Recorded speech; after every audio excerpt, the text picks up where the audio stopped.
have a question about your cunt that you were too embarrassed to pose?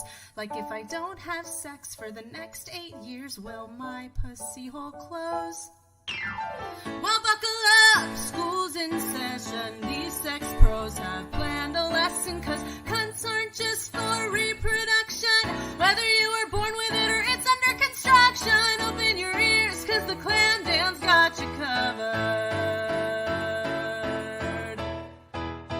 The Clam Jam.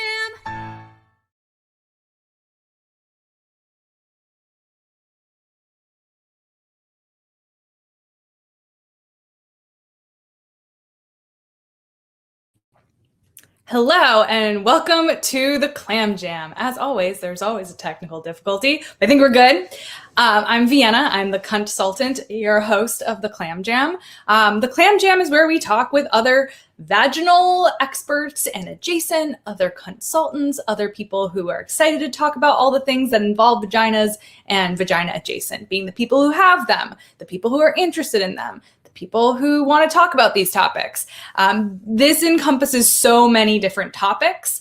So today, I'm really excited to talk with Robin Linton of Undu Wearables. We're going to be talking about menstrual pain, period pain, and in particular, the wearable that Undu Wearable creates to help with pelvic pain of all kinds, as we'll get into, but in particular, period pain. So I hope you find this to be really interesting and informative, learn some new things, get some new tools. I'm also really excited to talk about how biomimicry impacts, like how they created Undu and the inspiration behind it. So without further ado, I'm going to bring Robin in and we'll get into all of it. Hey, Robin. Hi, Vienna. Thank you for having me. Thanks for being here. I don't know if you want to add anything to your intro of who you are, if you want to just tell the people about yourself. Well, I feel like you did a great job, but yes, my name is Robin, one of 3 founders of Undu Wearables, and I am here in Toronto, Canada, and just so excited to be here. And it was great to be connected through Clubhouse, and now look what we're doing. Yes, Clubhouse. I love Clubhouse. I need to get back on there. But yes, another live speaking platform. And here we are again, except with video.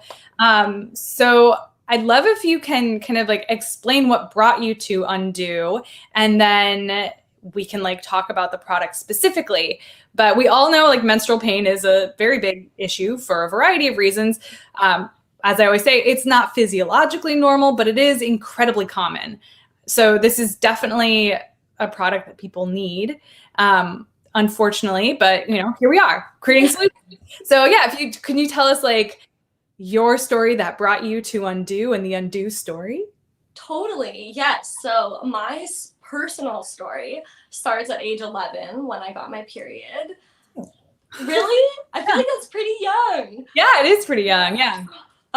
So yeah, I was actually tobogganing with my little sister and my like recently separated dad, who was like alone, and we were in snow, and I got my period.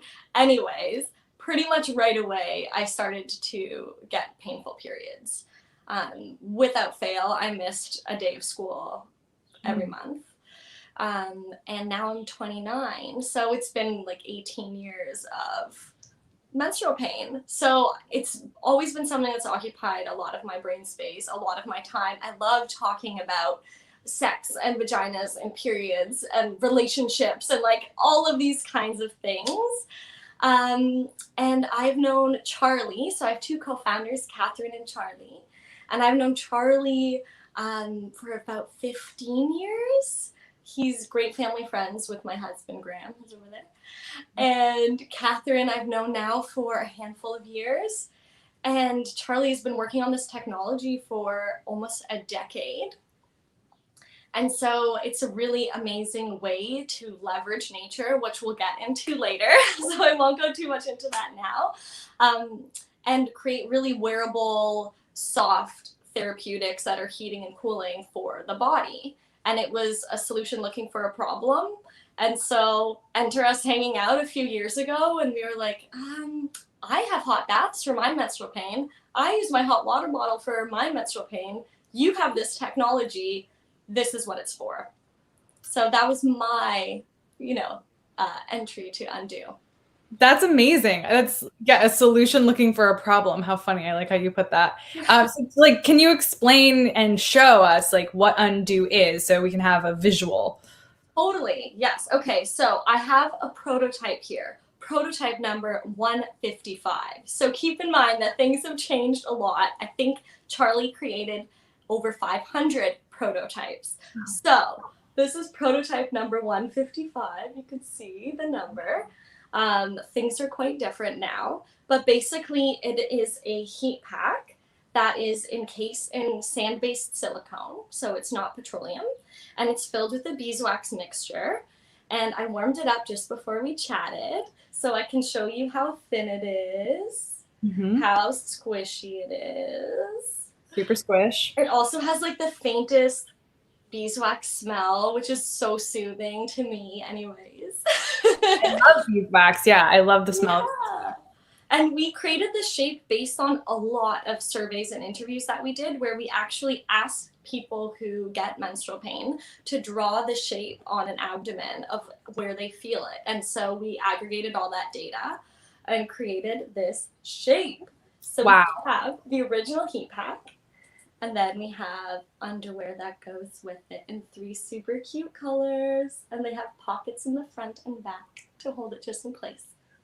That's amazing. I love that you like, what an incredible way to use crowdsourced data and to make not just like, do you have period pain, but like, where do you feel it? And then what do you need? Like, where should we be directing this heat?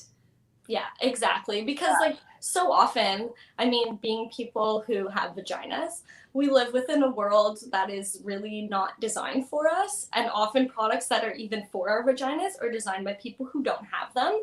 And that's really annoying.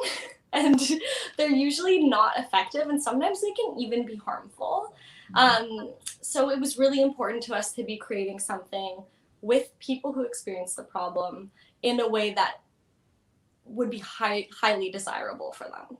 Yeah, that's so great. And it's so beautiful. Like it's really, I mean, I think that was one of the things that I was struck by with it at first. And so this idea of like it's based on pain, which is not beautiful, but like the design, I'm sure there's a metaphor in there. I'm sure there's a thing about nature in there. I don't know quite know what it is, but just like you have such beauty in this way that your abdominal pain is manifesting. Your pelvic pain. Nice. But I love how it looks and I love the materials. So I know that there's another piece of this, like with the biomimicry, which we're going to go into, but can you tell us more about like how, so the design is based on like how people were discussing and showing you how they were feeling pain, but isn't it also informed by biomimicry? So the whole manufacturing process is based on biomimicry. And can you define biomimicry? Because I think I know what it is, but I don't know if other people do. Yes, I will do my best. Okay. Charlie is definitely the director of technology, and it's his tech. But I've come to learn a lot about it over the last couple of years. So biomimicry is basically nature-inspired design. So like leveraging natural processes to solve problems that humans experience. And, we're part of nature too. So it's really, we should be using structures and processes that are found in nature. And it's doing both of those things while also being gentle and kind to Mother Nature. So it's using low energy, low waste processes to mimic things found in nature, because we don't need to reinvent the wheel, Yeah. Well, can you talk more about your manufacturing process? I know there's all kinds of places we can go with this conversation, but how it's made was so interesting to me. And like the things that you've already called out, like low waste, low energy, the ethical, like the ethics of how you're creating it, because I know that's really important. And also a distinction of like silicone, right? There's like all this conversation around silicone, medical grade silicone. It's like better for your body. It's body safe. But at the same time, what silicone is derived from matters. So there is a story, especially with like menstrual cups, right? They're like, oh, you could chop it up and bury it and it'll disintegrate. But that isn't necessarily always the case. And also like, what is the silicone being made out of? And I don't hear that discussed often. 100%. I think you're so right. Like, it's easy to get caught up in these buzzwords that we hear all the time. And we need to trust someone. So we trust people and they're like, this is safe to put in your vagina, and it turns into sand in X many years or whatever it is. So we do use sand-based silicone. That is important to us. We wanted to have really mostly natural materials.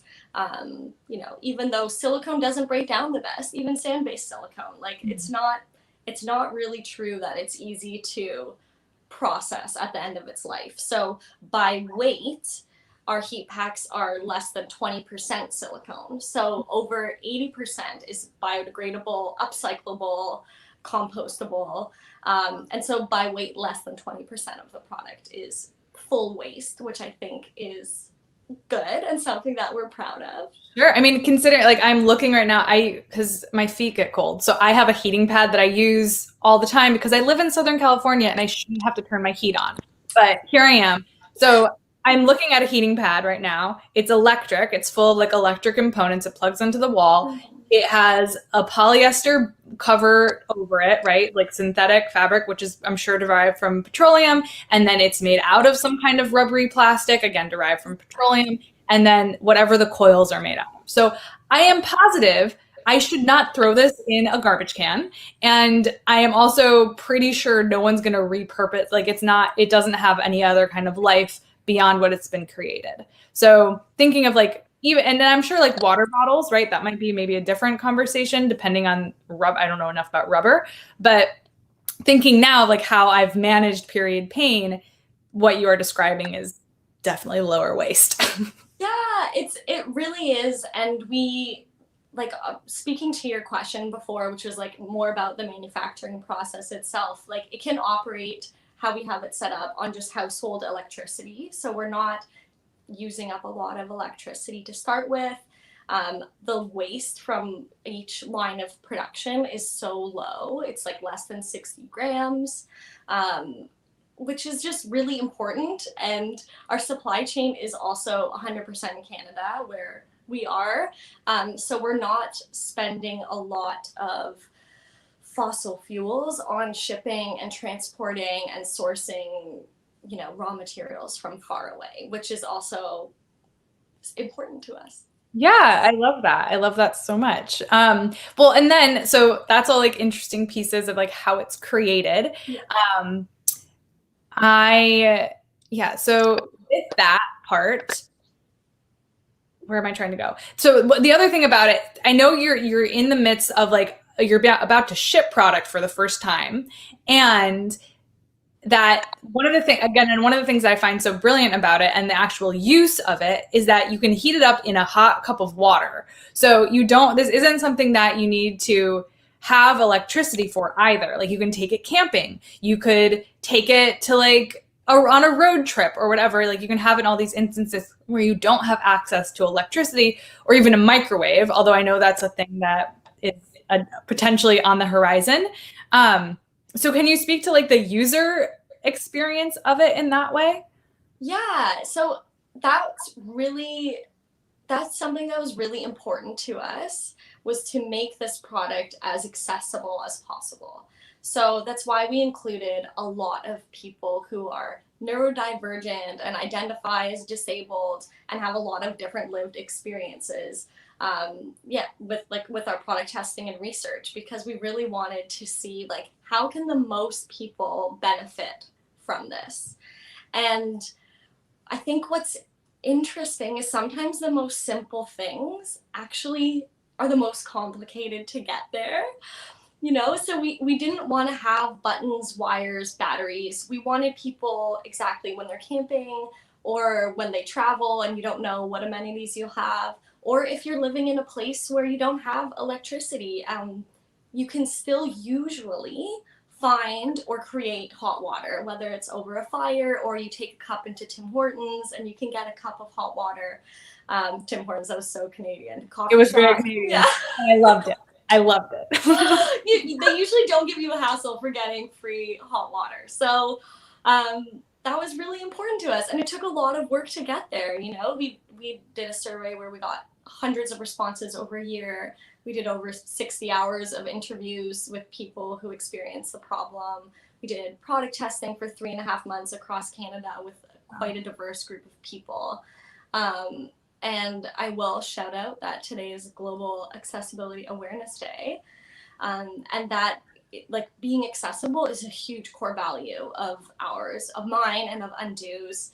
And so a lot of people can use this. A lot of people can use this. People with limb differences can use this. It's easier to pull up the underwear. Like you can put the heat pack in the underwear and pull it up with one hand. Can heat it up in a mug of water. Look at our cute mug. Mug is super cute. I love that. I love that, and I think it's like something that people are becoming more aware of in product development. But this idea, like something that can be used by a variety of people for a variety of reasons. Because like menstrual pain, right? That's like kind of what started it. But there's all kinds of pelvic pain that you might be experiencing, or potentially just like pain in other parts of your body that could use some heat. Yeah, that's a great point. It is also Pelvic Pain Awareness Month, and we did really come into Undu, Catherine, Charlie, and myself, with it didn't seem like a narrow vision at the time, but we were like, menstrual pain affects 84% of people who get periods. That's a huge amount of people.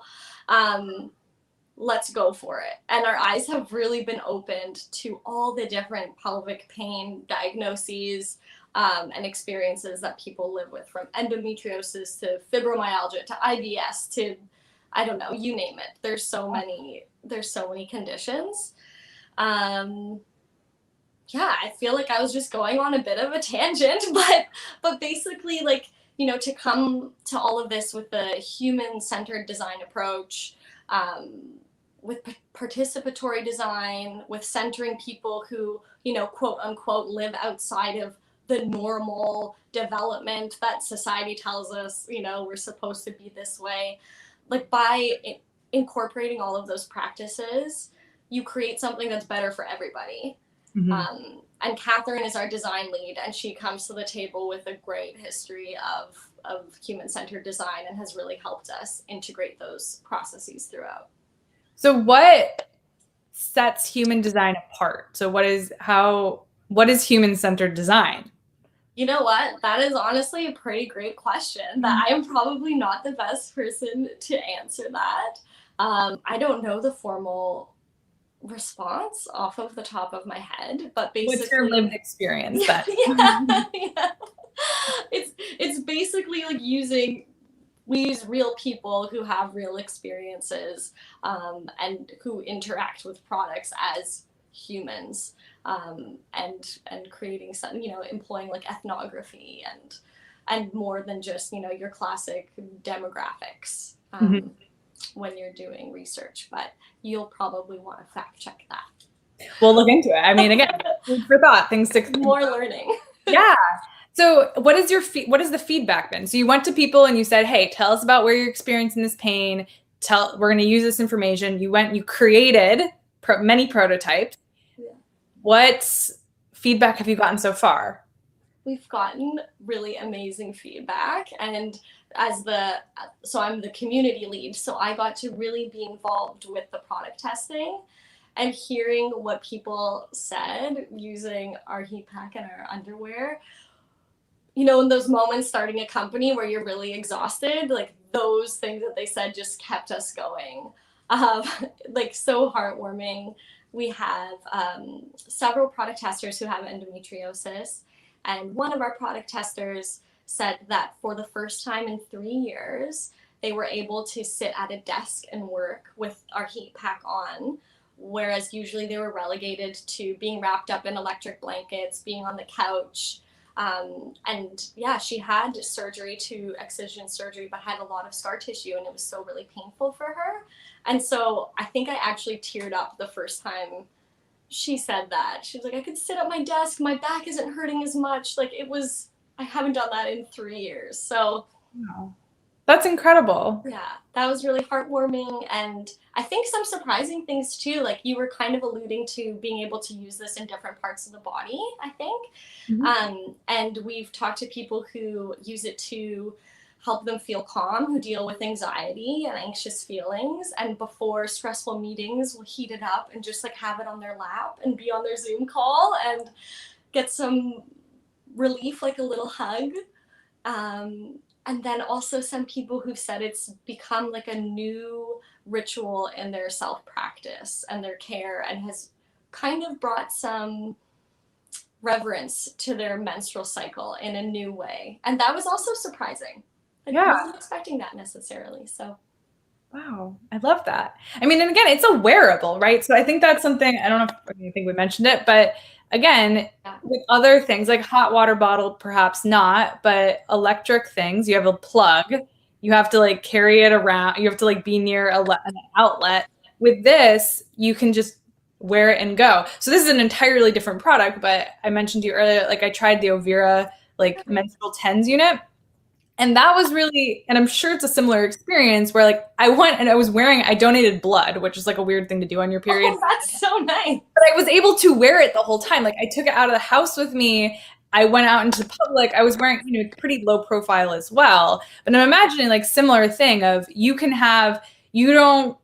depending, right? Like manage yourself how you need to, take care of yourself, be home if you have to and if you can. But a lot of us can't be, right? Like life demands us, even when we might not want it, or you want to be out in the world, or you want to be doing something, and you have this pain. That like the ability to wear it and it be so low profile is really freeing. Like this idea of like accessibility, I'm sure that's another aspect of it. It's not just like being able to access the product, but letting this product help you access the world. I love that. Join our marketing team. It's so true. And yeah, that's a good point. One of our product testers was still like working in a pretty high profile office while using the heat pack, and could wear like pantyhose and skirts like that were form fitting, and it was no problem. And I think the statistic is the average person who experiences menstrual pain misses 9 days of productivity every year. So whatever that looks like, that's almost a day a month. Yeah. And I do believe in paid menstrual leave. I hope that happens. Yes. But also maybe you just want to be able to go to the grocery store or go sit in the park or go for a walk. Like I've worn our heat packs and gone for like a 2-hour walk and forgotten that I was wearing it. And like I've also worn one on the front and back in the underwear, and it's the only way I can do work on days like 1, 2, and 3 of my cycle. So yeah, and just like again, for me, and I'm sure for lots of people, like painkillers help with menstrual pain I have, or even ovulation pain. But if I can avoid taking a painkiller, I want to avoid taking a painkiller. So if having that heat applied, it like has all these other things. Even if you're like, okay, I get to have menstrual leave, or I've arranged my life that I can take this time off. It's not just like about, again, accessing the outside world. It's also about you have more options in managing a recurrent chronic pain beyond pharmaceuticals, which, pharmaceuticals 100% have a time and a place, but the more you can do to not have to rely on them, depending, right? Especially in this case, the better. And if there's like something that I can use that's less invasive, that does less things to impact my physiology, the better. Like I think that's really, really important piece as well. Yeah, you really hit the nail on the head. Like that was one of the most important questions in our surveys and interviews was like, rank the top 5 most important things to you when looking for a solution for menstrual pain. And it was natural, it was non-invasive, it was effective, it was ethically made, and it was affordable. So like those were the top 5. And honestly, that doesn't really exist. A lot of people can't afford a $200 device. A lot of people prefer not to take painkillers and these things. And I think how we're positioning ourselves and how I like to think personally about managing my pain is it's a team sport. It's a multimodal approach where sometimes I do have to take painkillers. I get super loopy. I'm a sensitive human. But sometimes I do have to take painkillers because there's no other way. And sometimes I use my hot water bottle as well. And I always use the heat pack. Sometimes I can do yoga or different stretches. I've gone to pelvic floor physio a couple times. Like there's so many different ways, like changing what you eat, if you're noticing certain things affect you. And this can be something that's in your toolbox to help you do you, like whatever that looks like, zero judgment, you know? Yeah, I think exactly. It's a multi-pronged approach, and it's good to have a variety of tools and have tools that are literally more malleable, and just that you can like you can fit into these other ways of being. Like it can fit into your lifestyle regardless of what that is. Yeah. So let's see here. There's something else in like how you put it together, like how the product is made, that I remember you telling me that it fills itself. Can you explain that process of like, because I think that's so fascinating of just like how it's made, and it's not a mold. I don't know. You tell me about that. Yeah. Okay. I will do my best, Okay. And I will preface this with definitely check out on the consultant's Instagram. You reshared a video of how we do this, and it's also on our page.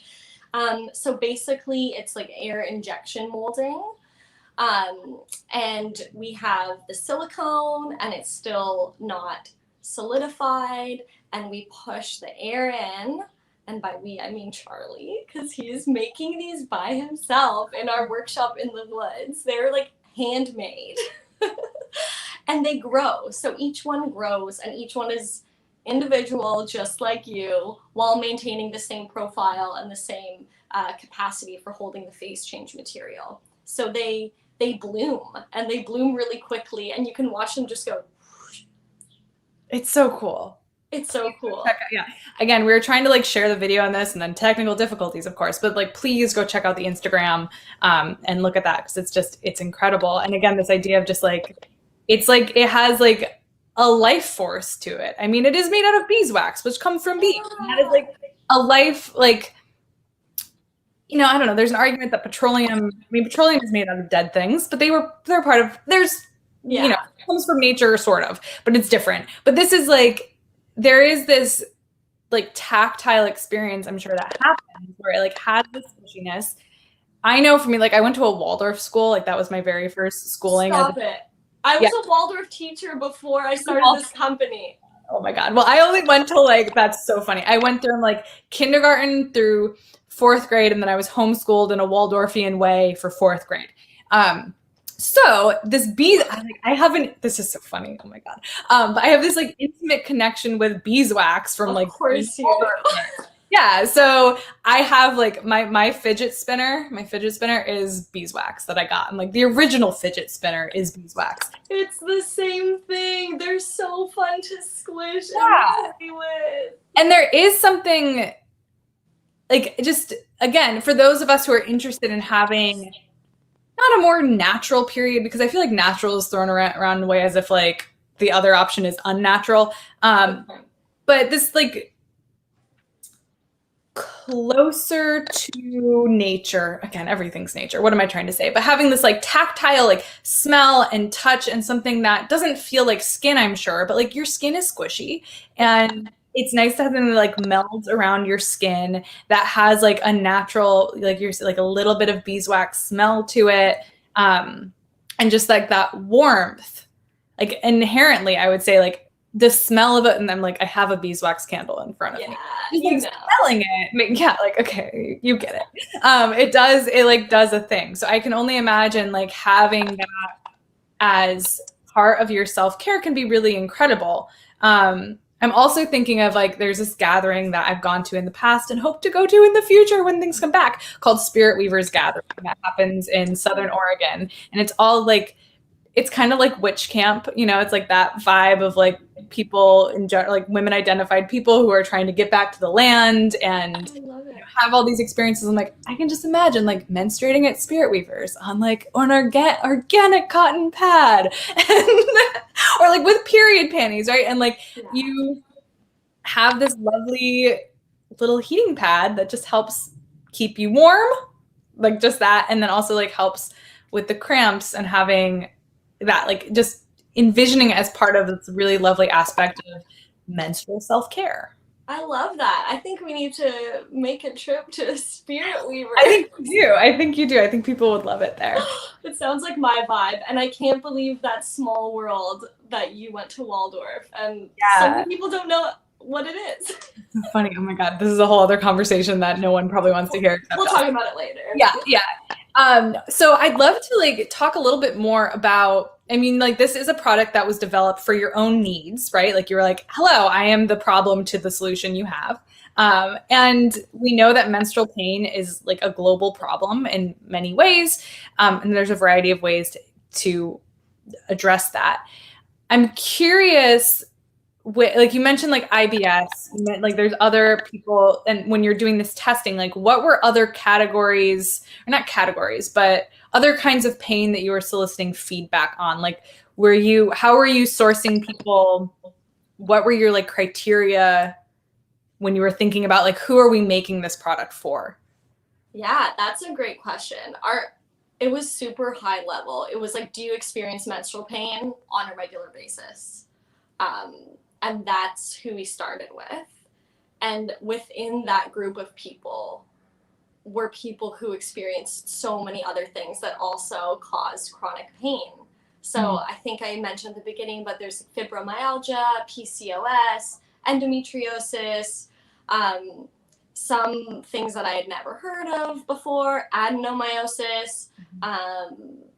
There's so many diagnoses and conditions that cause us to hold chronic pain, especially as people who have vaginas and were assigned female at birth. So it's really been eye-opening. And people have also used them for like chronic neck pain or back pain, or I mean, work from home and sitting at a desk all day, like lower back pain has been a huge thing of just how we're living these days. And my husband, Graham, he was born with clubbed feet, so he has quite sore ankles and feet, and like this wraps like just right around his feet, and he uses them. So you can share it with your partner, your dad, your grandpa, your kid. Everyone can benefit. Yeah, I love that. So with that, like, do you have? I know you're in like the initial stages. You've been at this work for a while. You're now like it's going to be out in the world in a bigger way. But where do you like in your founder dreams? What is like the vision for Undu? Like, where does it go from here? Like, where's I don't know, like your 5-year plan or what have you? Like, what's your vision for this as it gets out in the world and continues to grow? Thank you for asking that question because it's very fun to think about. First of all, we are like officially launching actually next week. So it's a really exciting time to be here. First orders are going out. We collected pre-orders for a few months. So that's really exciting. And we are just in Canada for now. So part of my answer to that question is the future of Undu is we are going to be the go-to leader in women's wearable health for all stages of life. There's a little hint. And we're going to be in America, we're going to be in the UK and Europe, we're going to be all over. We're going to start expanding hopefully pretty soon. We'll see how things go.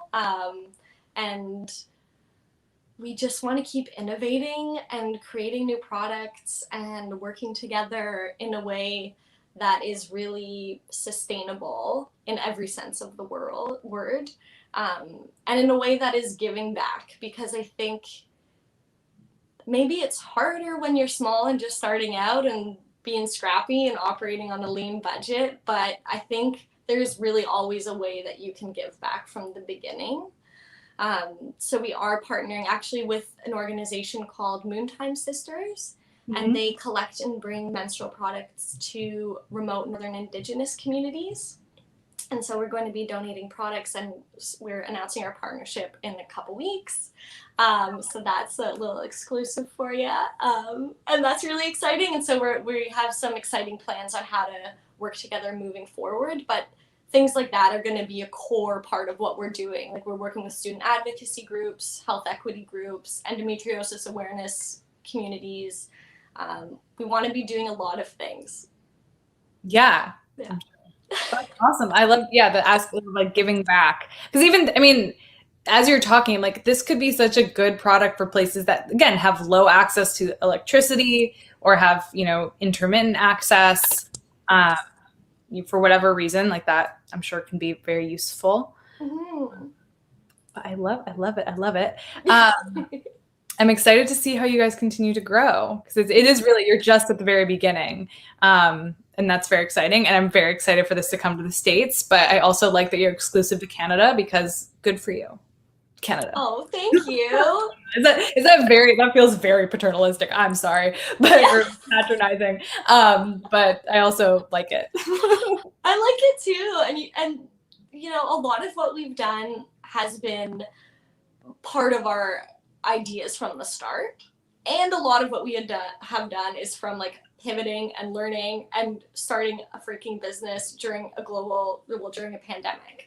Like I think we had ideas about maybe expanding geographically further, but things were just a bit more complicated, and so it's kind of a nice opportunity to be forced to have like a 100% Canada source supply chain, to really establish ourselves where we're making these and figure out all the little kinks and how to do this, and then grow slowly. And because we want this to be around for a long time, we don't want to burn out and burn fast. We want to burn for a long time. So, which again, like let's bring it back to nature. Let's bring it back to that, like the sustainability of building something that's going to last and be, all these parts. Like trees grow very slowly. Anyone who's paid attention to trees, like grass grows really, really fast and like has a quick turnaround. But trees are, it's a slow growth. And you want that, because if things grow too quickly, that can result in something that doesn't hold up as well. And I think that's really important. So like starting slow, and also, if we're going to talk about like feminine energy, which, okay, everyone has feminine energy. It doesn't have to be necessarily gendered, but this idea of like letting things develop at their own pace, letting things develop in the conditions that they find themselves, right? So like, again, working in companies myself, like product-based companies right now, the pandemic was really challenging and continues to be really challenging. And also like international trade, also very challenging. So I think it's really wonderful that you're, as a company, you're saying we are committed to these ideals, and we want to be committed to them and grow at the pace that aligns with our ideals. And I think that's very rare to have right now, because that's not, again, how the world is set up. But it's very inspirational. Oh, thank you so much, Vienna. I mean, yeah, we're a stubborn group, and we're a unique little group, and I think we will keep doing things how we want to do them. And I like that comparison of growing like the nature we are inspired by as a company. And our heat packs are basically grown through the same physical processes that a tree grows. So it is the same idea of fractals and slow expansion and finding the path of least resistance, right? Like, not being rigid in how we're thinking about things and moving forward, but going with the flow, I guess. Yeah, going with the flow, absolutely. Yeah. Flow on so many levels. That works. Yeah. Menstrual flow, life flow. Flow of nature, life, all of that, right? Yeah. Well, okay, so now what I want to know about is I want to like know about your personal menstrual care routine. So what's your self-care like when it comes to menstruation? Or you could like entire cycle as well. It doesn't have to just be your period. I love to use the word menstruation. A lot of people find it to be too clinical, but I love a clinical word.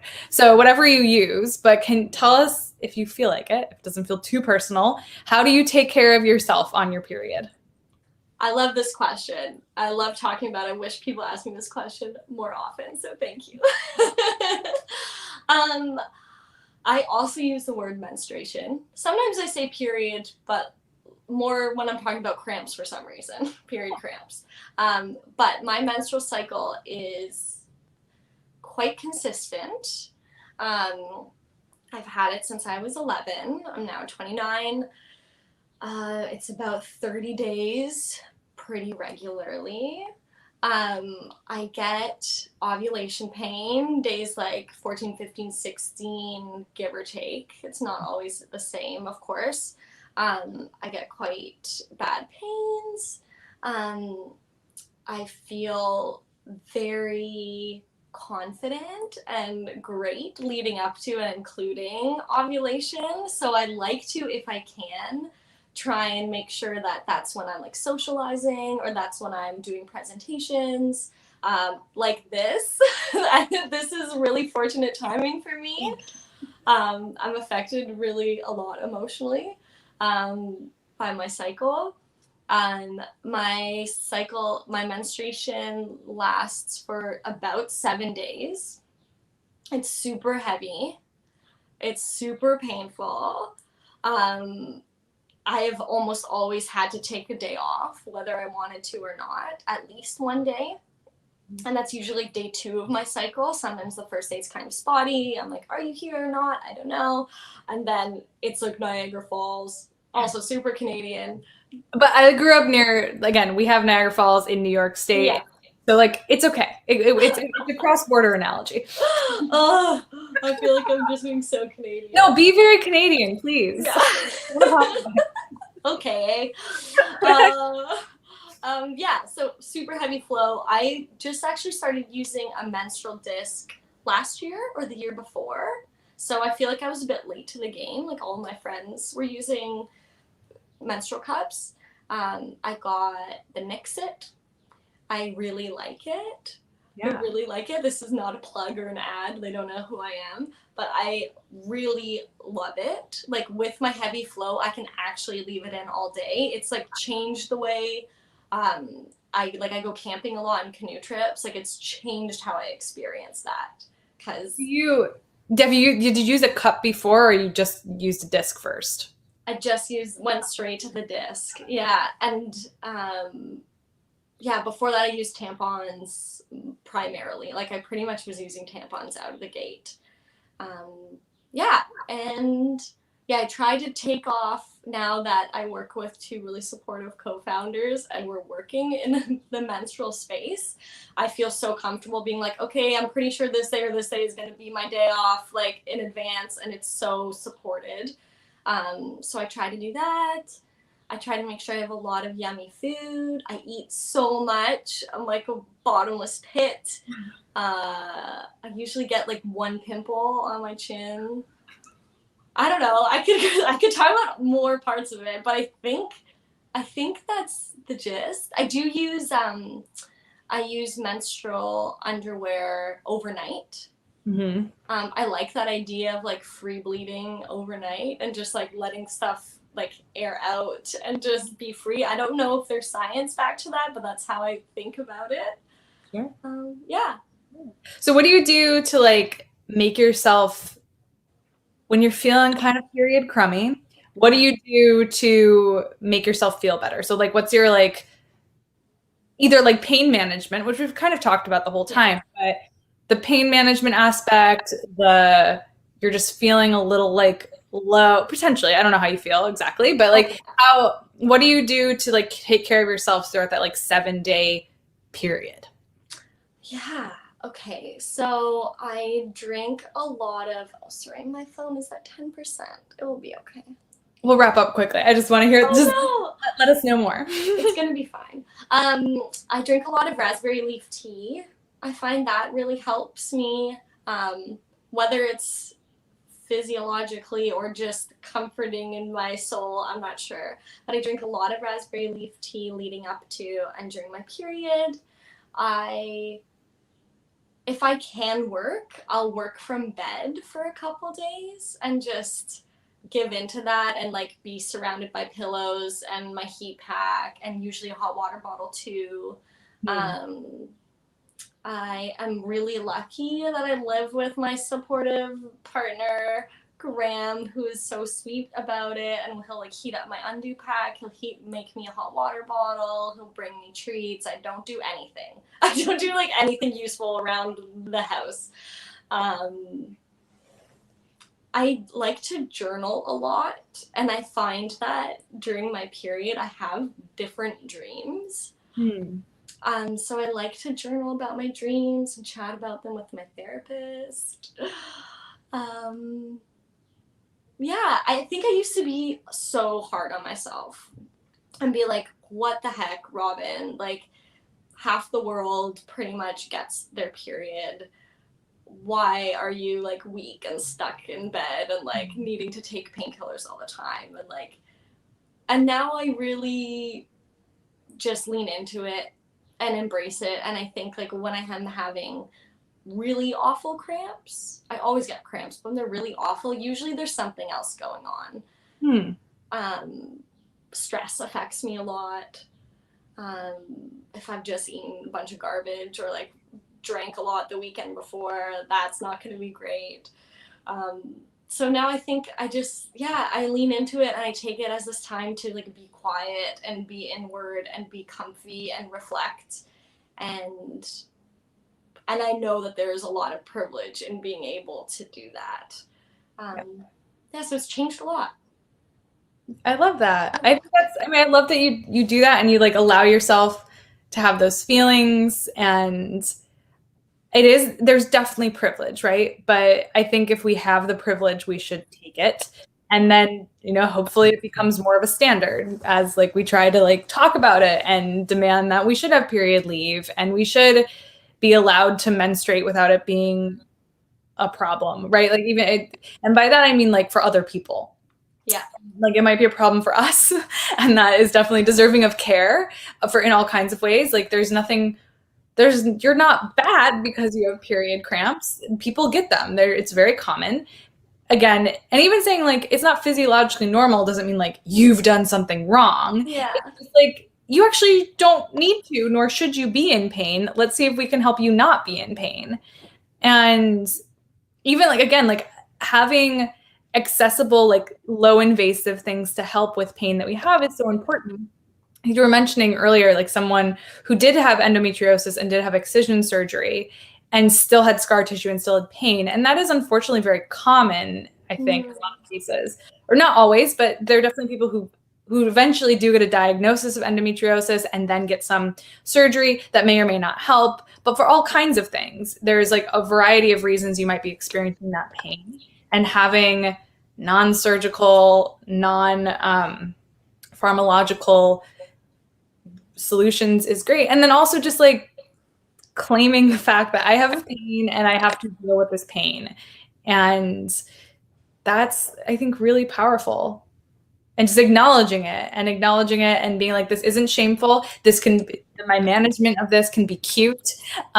It can, demanding, if not, maybe not a demand, but finding solutions that say like, sometimes we're not going to feel awesome and sometimes we're going to have pain and we're going to have that pain. And we may not want to take time off, or we might not be able to take time off, or we want to engage in the world. And I think that's a really important piece here as well. And just like leaning into your dreams and noticing those changes. Like I think as much as people can, anyone who has a menstrual cycle, anyone who menstruates, if you can take a day or so off, if you can find a way or like do less on those days, I know that can be really, really hard. I know it's hard for me, and I talk about this shit all the time. It is hard. It's hard, but finding something to reduce the load on you during that time is really great. And it's awesome that you like pay attention to like the triggers, right? Like, okay, knowing like if there's stress, because that is again, body literacy, right? You're literate in the things that impact your body and how your body responds.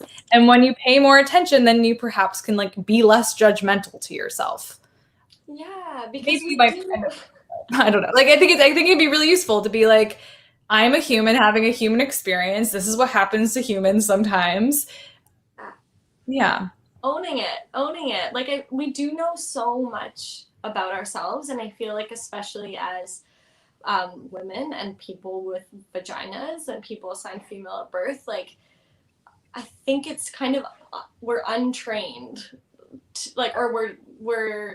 it's trained out of us to like listen to our intuition and listen to our bodies and go with the flow, because like I don't know, I feel like, at least I can speak for myself, like I carry so much guilt. Like if I have a day where I can't work or I can't do something or I bail on plans with a friend, Yeah. because I'm getting menstrual pain or because of I'm sad or something else.